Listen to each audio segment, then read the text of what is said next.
Yes, we can hear you. Okay, very good. Well, hello everyone. So today I'm going to speak about Toṇṭaraṭippoṭi. Let me see if I can share my screen. So there you go. Can you see my screen? The Yes, it's visible. presentation? Yeah, all visible. Okay, very good. So Toṇṭaraṭippoṭi lived in the 9th century. I hope you can't see my notes though. No, they aren't visible. Okay, very good. So he lived in the 9th century, and he was also known as Vipranarayana, although this is a name that probably came later on. Okay, he's not the most popular among the Arvas. Nammarva or Randal are more well known, let's put it that way, than Toṇṭaraṭippoṭi Arva. But his poetry is very interesting, so he really deserves to be known more than we know him. So, as I said, Vipranarayana is how he is also known nowadays, but he himself calls himself Toṇṭaraṭippoṭi, which means dust at the feet of the devotees. So the name itself shows that he was devoted to the devotees of God. And he mentions this name in the signature verses. Um, the signature verses are actually the last verses of the poems that the authors compose, in which they sometimes name themselves and give some information about themselves, and sometimes also give the palashruti, meaning the benefits that one gets by reciting a particular verse. So, Toṇṭaraṭippoṭi has composed two works. His Tirupalli is probably slightly more known. It's like a Suprabhatam in Tamil, of course, and it's dedicated to Ranganatha. It's meant to wake up Ranganatha. It's composed of 10 very beautiful verses. And then there's the Tirumale, which is what we're going to focus on today. And it is made of 45 verses. Um, and it's a very important work, actually, even though not many people uh, comparatively don't know about it, because even later on the Sri Vaishnavas say that Tirumale Ariyadar, Tirumale Ariyar, which means those who do not know the Tirumale, meaning this work, do not know Tirumal or cannot know Tirumal, meaning Narayana. So he's so important that, of course, like all the other Avas, his work also received a commentary during the medieval period, 13th century, I would say. Uh, and the one by Periyavachan Pillai, I think that's the only one actually, is said to be his best commentary ever. So you see, it's a very beautiful work, and it's a very important one as well. Toṇṭaraṭippoṭi was especially known for his exclusive devotion to Ranganatha. Actually, there's a saying which I've never seen written anywhere, so I can't really see whether this has been written by an acharya or even if it's a view that is shared by them. That he thought that Aranganai Padiya Vayal Kuranganai Padin, meaning with this mouth that sang about Aranga, meaning Ranganatha, I will not sing about Kurangan, the monkey guy, meaning probably a reference to Venkateshwara, who lives on the hill, and we all know that monkeys live on the hill. So anyway, his verses only like really are dedicated to Ranganatha. You won't see a mention of any other temple except perhaps some of the sacred places that we find mentioned in the Puranas, Itihasas in the Puranas. So we all know more or less, those who know Toṇṭaraṭippoṭi know his story. It's in general believed that he made garlands for Ranganatha and that he went down the wrong path due to a Devadasi called Devadevi. And then he was saved by Ranganatha himself after facing further trials. So, well, Swamiji asked me to give this talk because he thought that people had this idea about him, and he was very keen on me showing that some of the stories are not necessarily to be interpreted the way they are. So what I suggested was to begin this talk, this first part of the talk, by seeing what Toṇṭaraṭippoṭi says about himself. I mean, not directly. These Arvas very rarely say things about themselves, but through his words, what can we glean about him, about Toṇṭaraṭippoṭi, the person? And in a second part, I will deal with the stories that are told about him. comparing what he says and what is said of him. Okay, this is how I plan to proceed. So these are some of the very important things that you find in the Tirumalai, composed by Toṇṭaraṭippoṭi. Every single verse has something to do with bhakti, which is not surprising because it's a narva. So I'll begin by showing the overwhelming importance of devotion, but also different things like what does devotion mean to him? What does he say about people who do not think the same way that he does? Who does he think that one should be devoted to? Of course, I've told you it's Ranganatha, but still. And then I'll expand a bit more about the topic of how he perceives devotion to be superior to caste divisions, for example. It's a very important theme. And then I'll move on to say that, okay, he is considered as one of the most sattvika Arvas, and yet he has some harsh words to say about the others. I'll define others in a minute when I get there. But also, that's also because he has very high standards by which he tries to abide himself. So that's why we will also have a look at some of the passages, some of the poems in which he pronounces harsh words against himself. And then finally, we'll tackle this problem of women and worldly pleasures, and then see if the story that he was, enticed by this courtesan has any truth. I mean, we can't really know, but if it has left any trace in his writing, meaning in his poetry. Okay, let's then begin with the overwhelming importance of devotion. So, what is bhakti for the sarva? How important is it? And why? These are some of the questions that I'm hoping to tackle in this part. So this verse is probably one of the most famous verses by Toṇṭaraṭippoṭi. If you've ever heard anything about him, then probably the only verse, I should not underestimate my audience. So it's very likely that you know this verse. Let me put it that way. So, Pachema Malipol Meni, Pavalavai Kamala Chengan, Achuta, Amarere, Ayartam Kurunde Yenum, Ichuvai Tavirayan Poi, Indiraloham Alum, Achuvai Perinum Venden, Arangama Nagarulane. Other than this taste of saying, O Achyuta with a body like a big green mountain, coral lips and red lotus eyes, O bull among the immortals, O scion of the cowherds, even if I get that taste of going to and ruling over Indra's world, I shall not want it, O you from the great city of Rangam.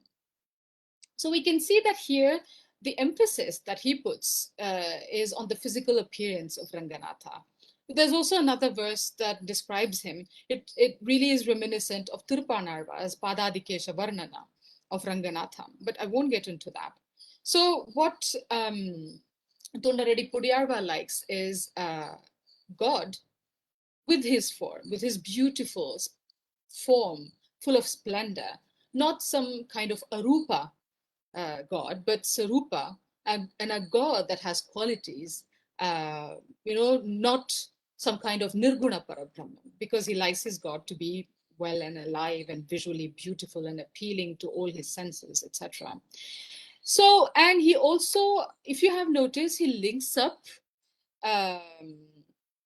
Ranganatha, so that is Arangamana Harulane, to Narayana in the Milk Ocean. When he says, for example, Amara Rere, the bull among immortals, that's a reference to, I think, Narayana in the Milk Ocean. Because, you've probably watched TV series where you see devotees, devas and Narada, and etc., going to visit Narayana in the Milk Ocean. So that's what I think. And then he also links that form of Narayana to Narayana's incarnation, in this case, Krishna, Ayartam Kurunde. So he's the scion among the cowherds. So, and all this, both of these forms link to his archa form, his image form in Sri Rangam. And I think more than the enjoyment of this form of Ranganatha, for Toṇṭaraṭippoṭi, what is perhaps even more pleasant is actually the taste of repeating Ranganatha's names and his qualities as he does in this verse. And he thinks that this is even superior to ruling over heaven. Actually, Indira Logam, we would take it as, Indra's world, meaning heaven, Swargaloka.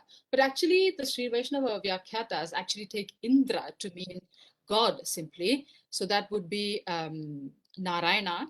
And Indra Logam would then be Narayana's world, meaning Vaikuntha. So they say that Toṇṭaraṭippoṭi thinks it's better to sit here in this world and sing about and recite the names of Ranganatha and his qualities rather than go to Vaikuntha, which is the highest abode and the best thing, the most coveted thing for the Sri Vaishnavas. It is very reminiscent also, I would say, if we read it in that way, of Hanuman in the Ramayana, who in the Uttarakanda, who refused to go to Vaikuntha when Rama suggests that he go with him, saying, Bhavo nanyatra gacchati. He says, no, I won't get this bhava there, because he preferred to sit here and sing his names. So that's why is it so important to utter his names? Well, clearly for Toṇṭaraṭippoṭi, it's because he loves it. The taste, he says, the taste of pronouncing his names. So he probably recites God's names for the sake of reciting them. But for the others, well, you can't really expect everybody to be like him.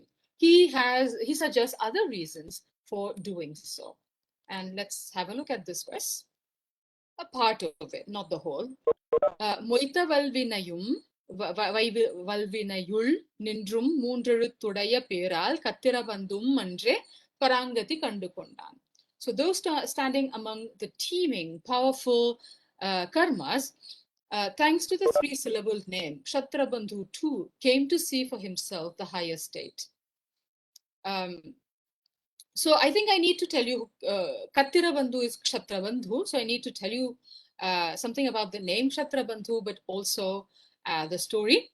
Kshatrabandhu means Kshatriyanam adhamaha iti Kshatrabandhu. So it's somebody, the lowest among the Kshatriyas is known as Kshatrabandhu. So it's a figurative name. Probably it wasn't his first name. So his story can be found in the Vishnu Dharma. Kshatrabandhu was a very cruel man. And he was so cruel that even his family couldn't put up with him. So he lived in the forest, and he lived there out of, like himsa rather, by killing animals by his cruelty. But once he finds an ascetic who's lost, he helps him, saves him from drowning, and feeds him and shows him the right path. So in return, the ascetic who hears about his story teaches him the Govindanama. He says, keep on reciting it, even if you can't go down the path of dharma, which is exactly what Kshatrabandhu does. And when he dies, he is born again as a Brahmin with a memory for his past lives. And so he worships Govinda, and that way he achieves liberation.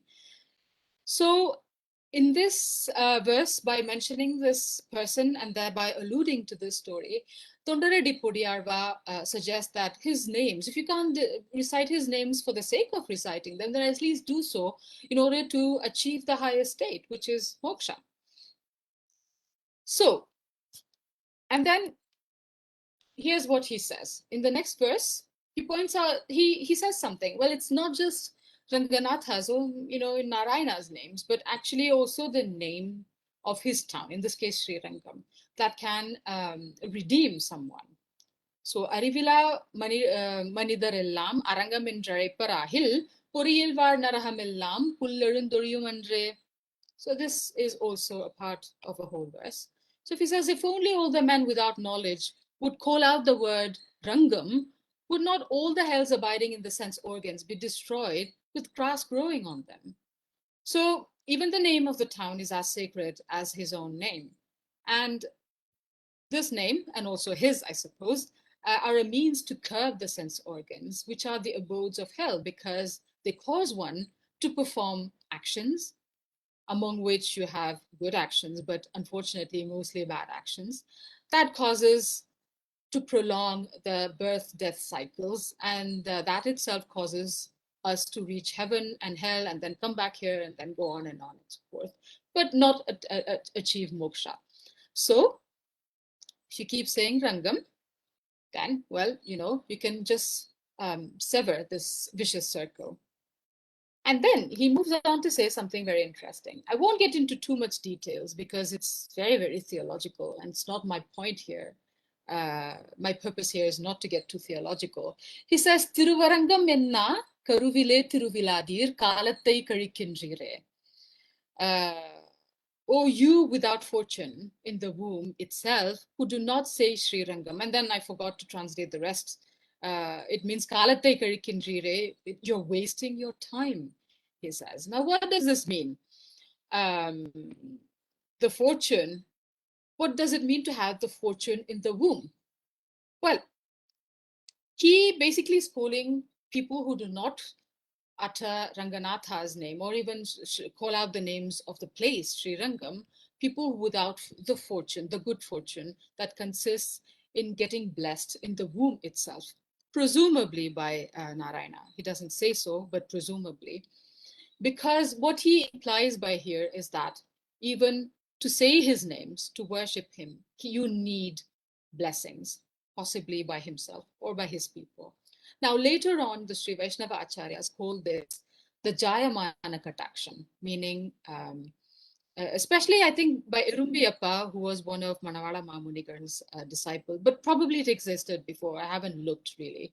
It means that it's only those who get his divine glance, get the desire for liberation, and therefore follow the path of liberation. So Jayamana is during birth. So this is the belief. For the early Arvas and Toṇṭaraṭippoṭi Arva, the fetus in the womb is glanced by Narayana. But later on, it seems I have to look into this. I'm not quite sure what it means. It's rather a glance from Narayana when the baby is being born. So I have given a shloka that is quoted very often by the Sri Vaishnava Acharyas, that is from the Mahabharata.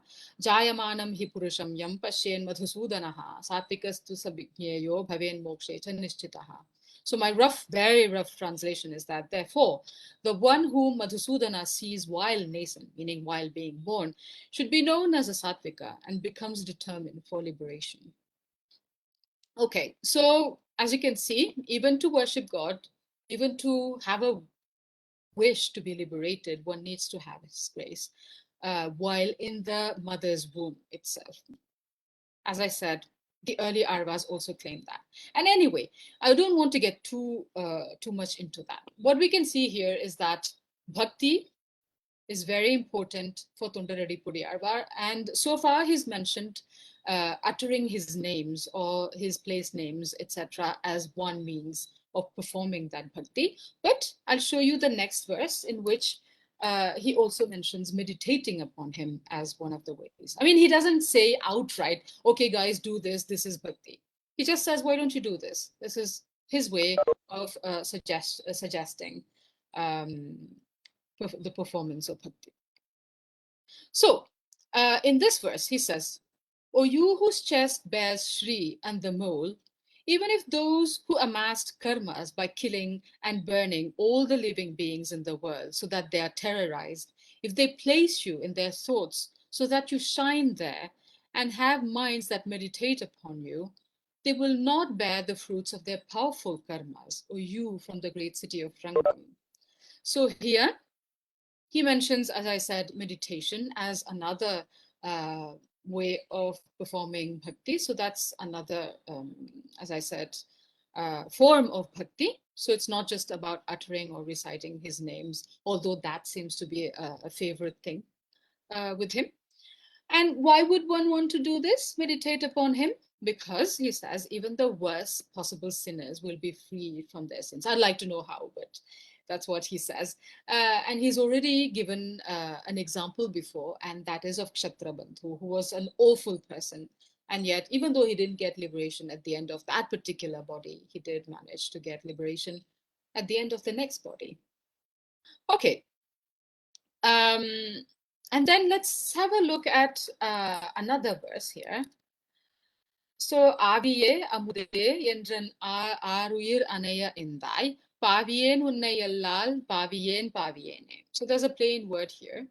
He says, "Oh, my life breath, oh, nectar, oh, my father, who are like my precious life, I, a sinner, shall not meditate on anyone but you. I, a sinner."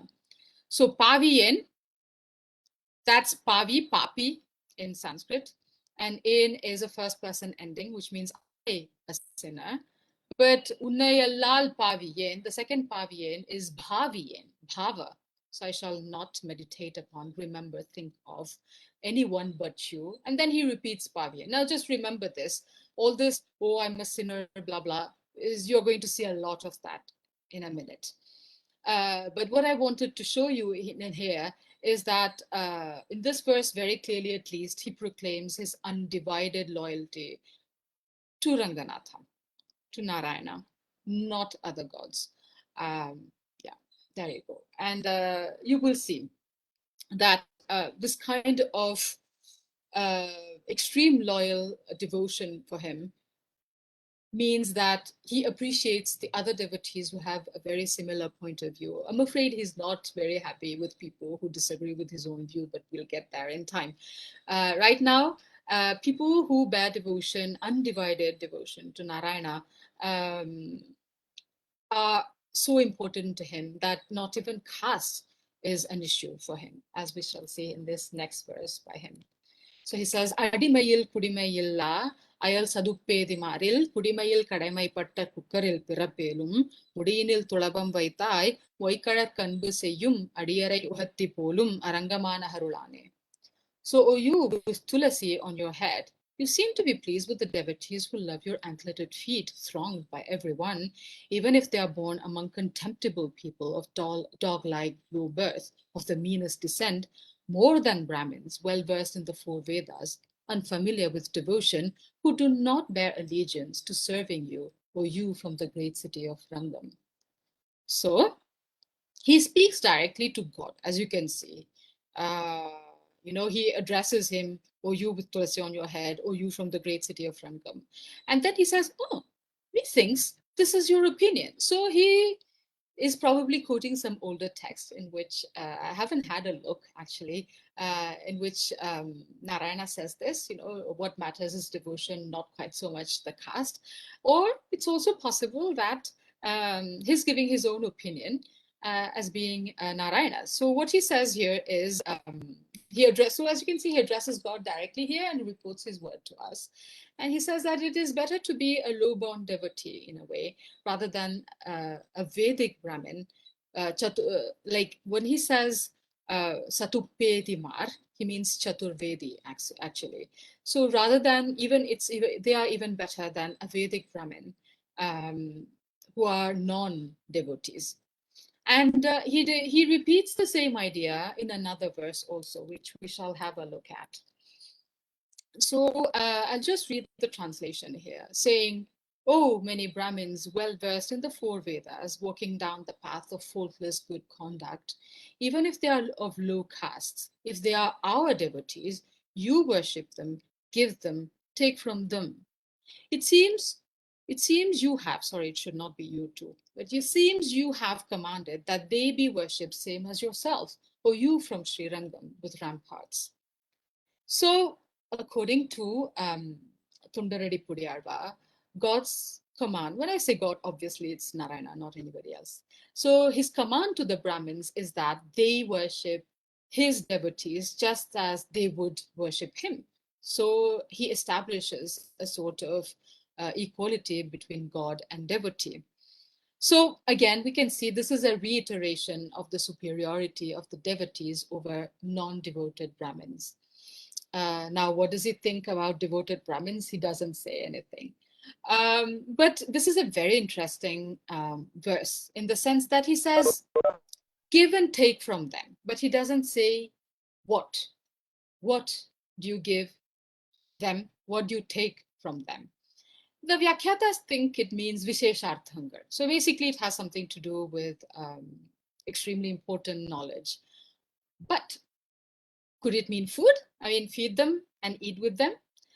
But even more, because as you probably know, if you're speakers of Tamil, eduttal kuduttal is a very idiomatic expression, even without an object. It means to marry a woman, to give your daughter and get a daughter into your house as a daughter-in-law. That's what it means. And there are some people, at least in modern times, who said, look, this is what he means. He says, if you're a proper devotee, then you can, Toṇṭaraṭippoṭi approves of intermarriage, because what matters is not caste, but it's devotion to God. Well, God knows, I don't know. Maybe that's what some people also thought during the Acharya's period in the medieval time, 12th, 13th, 14th centuries.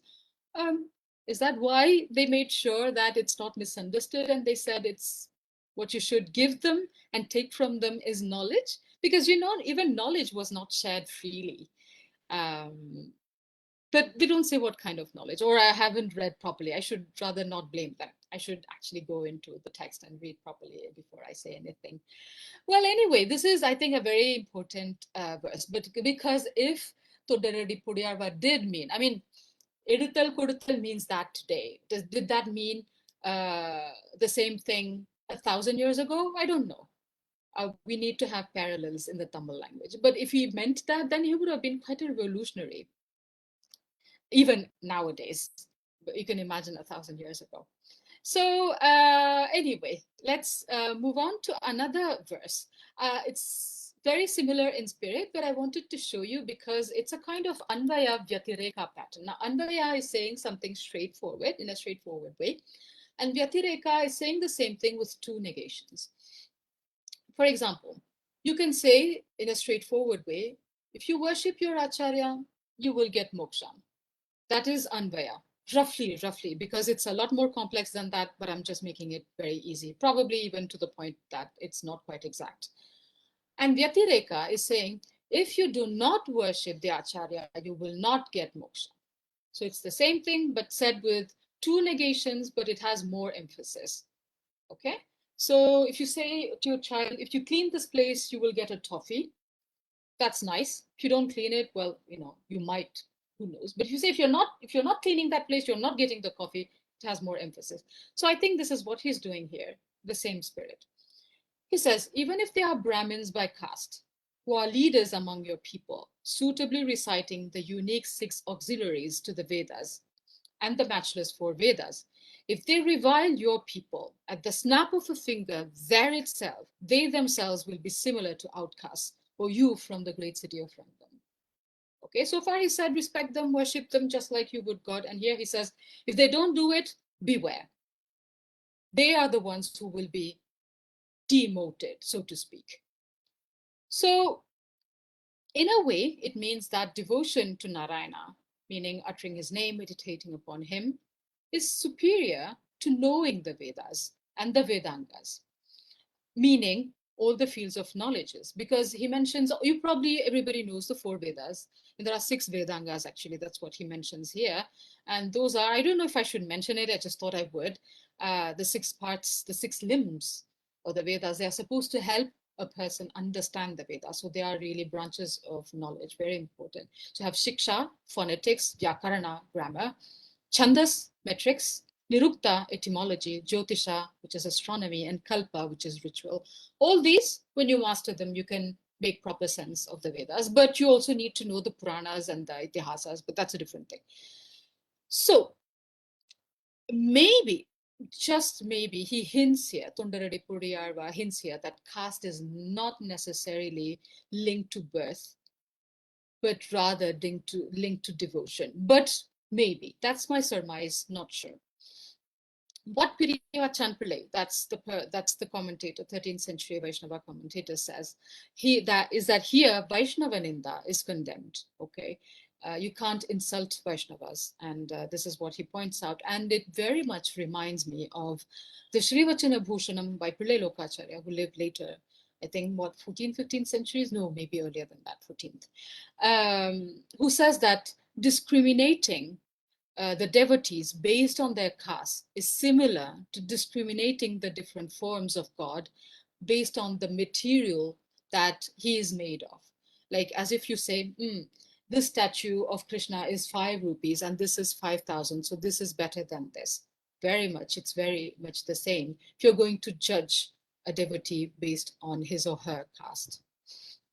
Anyway, this is a harsh, I think, thing to say to a Brahmin, I think, in the 9th century, possibly even now. But let's hear more of his more outright harsh words in the following parts, you will see, especially reserved for people who don't share his opinions, his viewpoints concerning devotion or who to worship, etc. So there you go. So to begin with, it's people belonging to other belief systems who really get get on his nerves, if I can say so. He says, புலையரமாகி நின்ற புத்தொடு சமணமெல்லாம் கலையற கற்ற மாந்தர் காண்பரோ கேட்பரோ தாம் தலையறுப்புண்டும் சாவேன் சத்தியம் காண்வேன் ஐயா சிலையினால் இலங்கை செற்ற தேவனே தேவனாவான். So he says, will the people who have thoroughly learned the Vedas see or hear about Buddhism along with Jainism and all, which are defiled dharma? I shall not die even if beheaded, O sirs.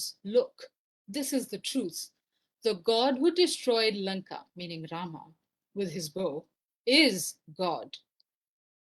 So here, earlier on, I said, about, devotion to Narayana is better than knowing the Vedas.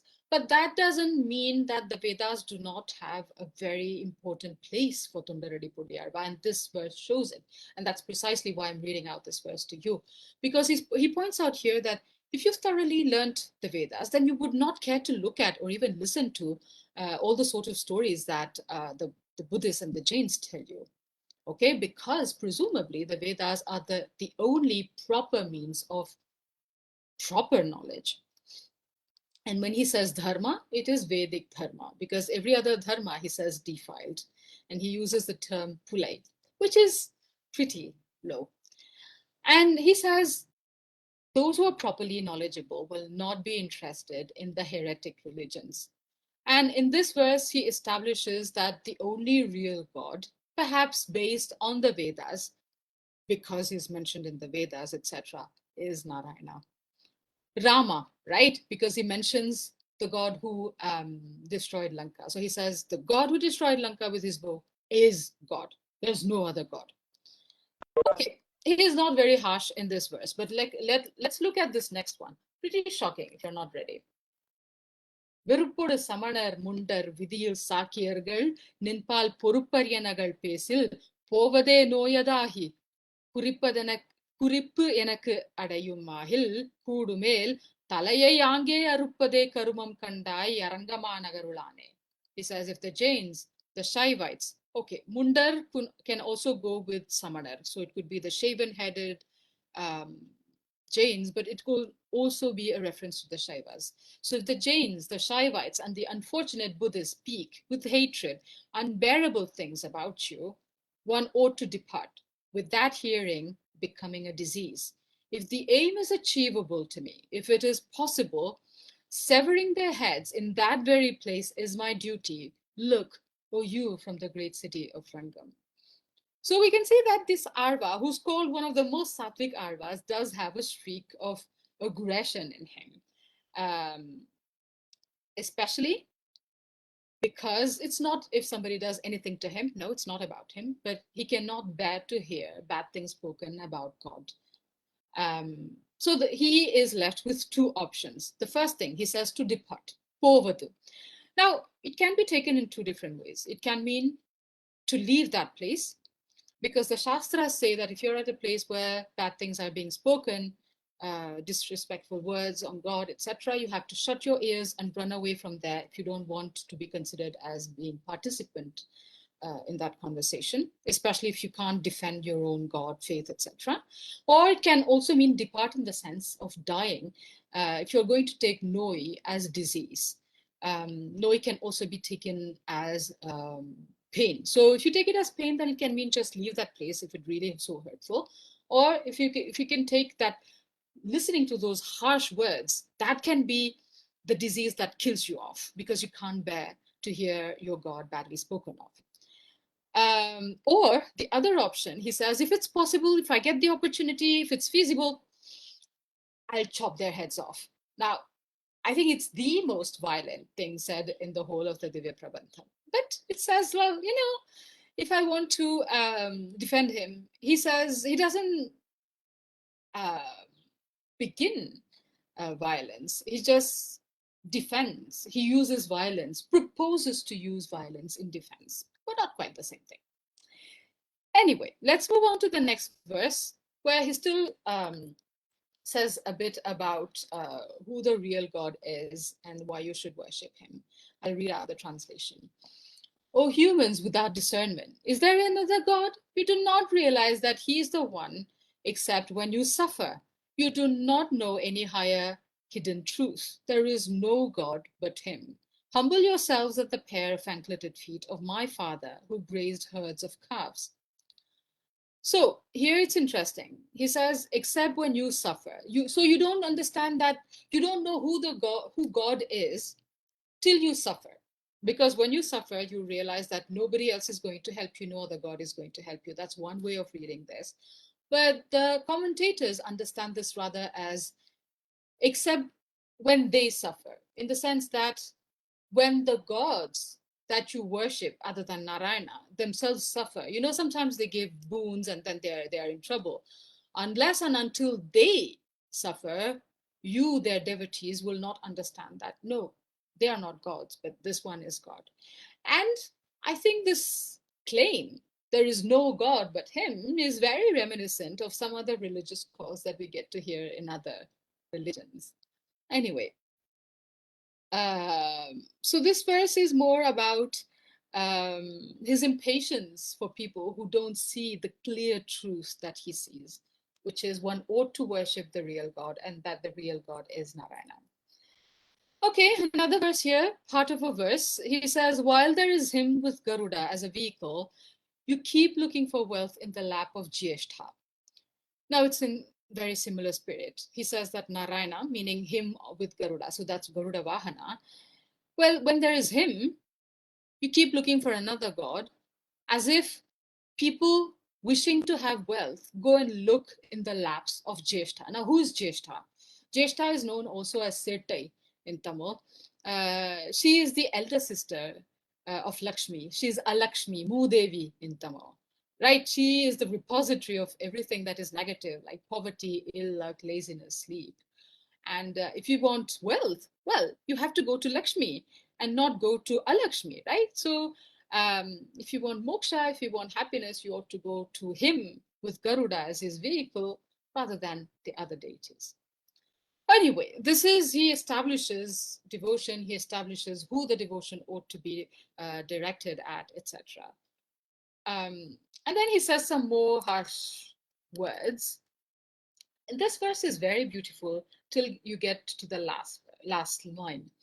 வண்டினம் முரலும் சோலை மயிலினம் ஆளும் சோலை கொண்டல் மீதனவும் சோலை குயிலினம் பூவும் சோலை அண்டர்கோன் அமரும் சோலை அணித்திருவரங்கம் என்ன மிண்டர் பாய்ந்துண்ணும் சோற்றை விளக்கி நாய்க்கிடுமினேரே. So he says, the Srirangam adorned with groves where swarms of bees hum, with groves where musters of peacocks dance, with groves where clouds ascend, with groves where flocks of quails call out. Removing the food eagerly eaten by the ignorant people who do not say thus, you give it to the dogs. So basically, he says, if they're not going to praise and worship God, then really, seriously, take the food that they're eating eagerly and then give that food to dogs. Because as Pirivachan Pillai points out, a dog, is very grateful. Even if you feed it once, it's very grateful towards you. Whereas this person who does not remember God, who's done so much for him, doesn't have an iota of gratefulness to him, he doesn't deserve food. Anyway, as I said, he can get a bit harsh. And of course, as a general rule, he's also harsh with people who are wasting their times safeguarding their bodies, for example, beautifying themselves, and basically indulging in the pleasures of bodily pleasures. So he says here, without paying homage to him from Rangam, who has remained as the wall of dharma, but beautifying the outer wall of your bodies, you lie for the birds to nip at your bodies. So focusing on beautifying one's body without worshipping God makes the Arva really angry, because the body is given by God to serve him. So forgetting his favor upon them and forgetting the duty that one ought to do with one's body, that makes the Arva very unhappy. And he says, Pirivachan Pillai points out that he says, even animals, he says he uses the term pulkavva. Kavvadal is to nip, right? Not pul unna. He doesn't say so that birds eat, because he says even animals, birds, do not eat the body, the flesh of an ungrateful person. Kritagna mamsam is the term that he uses. So even birds won't eat your body because you're so ungrateful to God, right? So he's had a body useless. Like it was useless when he was alive because he didn't serve or worship God, and it was useless after he passed away because even animals won't eat it. So it is, I think, very, very harsh. So anybody who's not devoted towards to Narayana gets a lashing from him. But why would he do that? I think that's because he has set very high standards for himself. And when he's criticizing the others, doesn't mean that he's self-righteous, because we're going to see a set of verses in which he really is just as hard, if not harder, harsher towards himself. Okay, let's move to the next verse. So you're going to like listen, I'm going to skip many things because it's going to be a list of all the things that he does not have, or he is not. He's he feels very bad about himself. He says here, for example, I do not keep praising him with desire. I do not have the good fortune to worship him. I do not have any discernment. How did my pair of eyes rejoice seeing the sugarcane, meaning Raganatha, who took as abode the great temple of Rangam, surrounded by groves with bees, in such a way that my heart, hard as iron, melts little by little. I won't spend much time on this verse, but I think it's very clear. You have the first lines where he makes a list of everything that he lacks, which actually goes against the evidence found in the rest of his poetry, because he's a very good devotee. We know that. He praises him, he worships him, he does have knowledge, but he claims he has none of these. And then he says that his heart is hard as iron, which Ranganatha melted progressively. But if anything, you will see by the end of this talk that he has a very soft heart. Anyway, so there'll be more self-flagellation to come. So this is another list. மனத்திலோர் தூய்மை இல்லை வாயிலோரின் சொல்லில்லை சினத்தினால் செற்றம் நோக்கி தீவிழி விழிவன் வாழா புனத்துழாய் மாலையானே புன்னிசூழ் திருவரங்கா எனக்கினி கதியன் சொல்லாய் என்னை ஆளுடைய Kobe. So he says, there's no purity in my heart, there's no sweet word in my mouth. I have been uselessly uttering fiery words, glaring at people out of anger. O you with garlands made out of basil from the uplands, O you from Srirangam surrounded by the Punni river, tell me what is henceforth my refuge, O king who rules over me. So, as you can see, the list continues here. I'm not this, I'm not that, I don't have this, I'm really not good, I'm super bad. That's what he says. And probably he says, I don't have anything else, I don't have anything good about me, but probably that's the reason why he thinks that he can't have refuge elsewhere. There's nobody but Narayana who can save him because he's so bad, and only Narayana can save people who are so bad. If we move on to the next verse, it continues. It's a bit of a rambling, I think, but that's how his temperament is. It moves from being angry towards the others back to being angry with himself, and then back to be angry with the others. Anyway, so he says, I'm not one among the ascetics, I'm not among the wealthy, I'm nothing to my relatives like water that is brackish. I have become false to the women whose lips are besmeared with red, so that connection with them ceased. You have given me a birth uselessly, O you from the great city of London. Now, this is a very ambiguous word, so I'm not getting into details here. So basically, he seems to claim that he's not fit to be placed among the virtuous, but he is even worse than the lowliest. Anyway, so the important thing maybe here is that to note that he describes women as women whose lips are besmeared with red, which we'll come back to in a minute when we discuss women and what place they had in his life. Because Pirivachan Pillai here elaborates upon this. He says that these women hide their true nature behind their artificiality, just like they hide their lips behind artificial redness. So I have a feeling that there is a latent misogyny in Toṇṭaraṭippoṭi.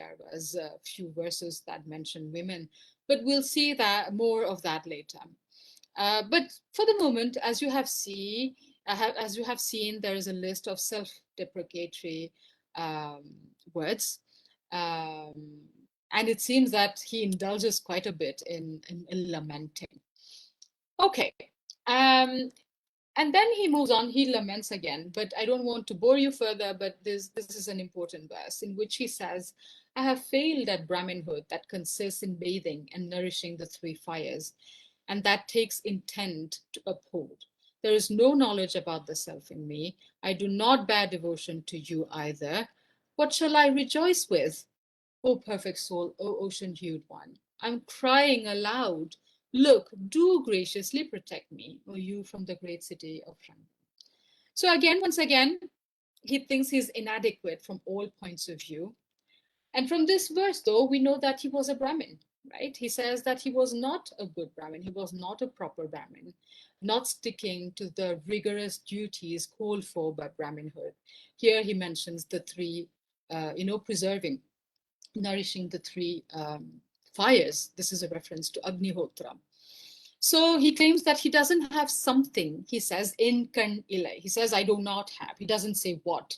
And the commentator supplies the word knowledge. He says that he doesn't have knowledge. But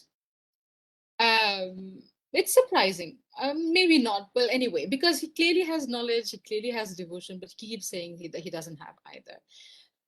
Well, anyway, so it just makes me wonder whether there's any truth in what he claims, or is it the usual, what is later known as the Naicha-anusandhanam, to remember your loneliness, mention your loneliness, is something of a practice among the Sri Vaishnavas. So it may have come from people like him.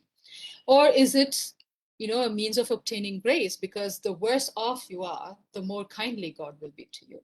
I don't know. Let's see. Again, the list continues. So he says, I'm unable to adorn your golden feet with flowers at all times. I'm unable to utter your sacred qualities with faultless words, etc., etc. As you can see, it's in the same spirit. So he dedicates many verses to say how horrible he is and how much, therefore, he needs God's help and support. There are further examples in the same vein. For example, he says, I have nothing in this world. I have not even people for me. He says, Urilen kani illai, uravu machoruvar illai, parilil padamulam pachilen paramurti. I do not have a town. I have no land. There are no relatives or anyone else. I have not held on to your feet on this earth, etc. And then he calls himself all sorts of names. He calls himself Murkhan, ignoramus. And later on, you have further examples. I've put in yellow. I don't know if you see the difference. He calls himself Pavian, as we have seen. I'm a sinner. And then he says, Vanjanen, I who am deceitful. And then he calls himself incapable of living with courage for him of Rangam. And then he even calls himself and people like him, Naigadom, us who are dogs. So he really, really puts himself very low in the ladder. And he seems to think that he's really bad. Now, as you can see, I think I have convinced you that it's because he has set such high standard for himself. I mean, he's clearly the devotee. He clearly was a good person, but he says all sorts of horrible things about himself. And that's perhaps why he set high standards also for the others to follow, which explains why he had only harsh words to speak about people who differed from his point of view.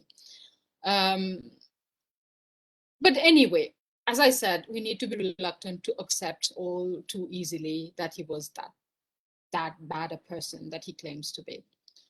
Now, I wonder whether the same thing also goes for what follows, and that's the last part we are going to deal with, and that is women and worldly pleasure. Are the things he's going to say about women and worldly pleasures something that is really true? Or is it something that he says because of some other reason? And this is something we're going to see. Okay, this is also an occasion for me to check whether the stories that are told about him now are true, or at least can be verifiable in his own words. In other words, does Toṇṭaraṭippoṭi give a hint that he was seduced by a courtesan, or any other woman for that matter? And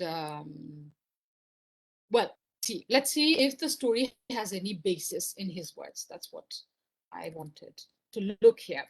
So he says, பெண்டிரால் சுகங்கள் உய்ப்பான் பெரியதோர் இடும்பை பூண்டு உண்டிரா கிடக்கும் போது உடலுக்கே கரைந்து நைந்து தண்டுழாய் மாலை மார்பன் மர்களாய் பாடியாடி தொண்டு பூண்ட அமுதம் உண்ணா தொழும்பர் சோறுகக்குமாறே. So he says, oh, the way the base people who do not taste the nectar of singing and dancing, becoming the devotees of him whose chest has cool basil garlands and undertaking devoted service, these people basically enjoy food, becoming yoked with a great evil, that's the body, in order to enjoy pleasures through women, feeling pity and weeping for their very bodies, lying down, having eaten at night. So here in general, he makes a statement against any kind of material pleasure, anything that involves the body and pleasure that is obtained through the body. Now he thinks that any pleasure obtained through the body is going to be trouble. That's why he mentions eating, but also crying at night and worrying for one's health. While the other option is the nectar of worshipping and serving God. And what does nectar, amrita, do? It confers upon one deathlessness, right? So that's what amrita does. So why would anyone want the other option? To satisfy their bodily needs rather than opt for something more permanent, and the happiness that it confers would be more permanent as well. So in contrast, as you can see, worldly pleasures are poisonous that corrupt both body and mind, because he speaks of weeping and feeling pity for one's own body. So that means trouble here in the mind. And okay, so he mentions women here, pleasures through women, but they are part of a list of worldly pleasures, so they are to be condemned as well. But in this, he speaks of base people, but he doesn't seem to include himself in that list. Does that mean that it's something very, very general statement? Nothing to do with him? We don't know. Let's see another verse. And just read the translation. So I, an ill-mannered person who let go of all truths, got entrapped in women with loosened tresses, and have stored up all falsehoods, have come and stood here. O Lord, O you from Rangam, I, a liar, have come and stood here, out of desire for your grace. I, a liar, I, a liar. So you can see, in case you missed it the first time, he repeats it 3 times, that he's a liar. And why does he do so 3 times? Pereya Chanpillai says that each time he says, I, a liar, corresponds to the kind of lies that one says through the mind, word, and body, manas, vakaya. Anyway, what's interesting here for us is the word entrapped in the loosened tresses of women. So he speaks of women in general, many women, I suppose, not one in particular. So is that a reference to that particular courtesan who entangled him? We don't know. So we can see that maybe, but nothing very clear here, right? So from here, the entangling tresses, he's already mentioned the reddened lips, and now we get to the tresses, and then he moves on to their eyes. So he says, why do you desist from seeing me? He's speaking to Ranganatha. Me, who am afflicted, being caught in the nets of women with eyes like the fawns. So here we have a parallel between God's glance, which is redeeming, and a woman's glance, which is the exact opposite. It's a net that will drag you down and take you the other way. God's glance will take you above, and a woman's glance will take you down, because he says, just like the tresses which he spoke of as entrapping devices, here he speaks of caught in the nets. As you can see, the eyes are nets in which he gets caught. So criticism of women here, basically, sort of in general, I think. And later on, he also goes on again. He says, me who have sunk, being caught in the nets, called the carp-like eyes of women during the time when I got along with wicked people, being a cunning personality. This blah, blah, blah, I'm bad, I'm bad, I'm bad. And one of the things he was bad about was getting caught in the nets of the eyes of women. And he uses the word sunk. So basically sunk in samsara as opposed to be redeemed by God, who takes you above to Vaikuntha.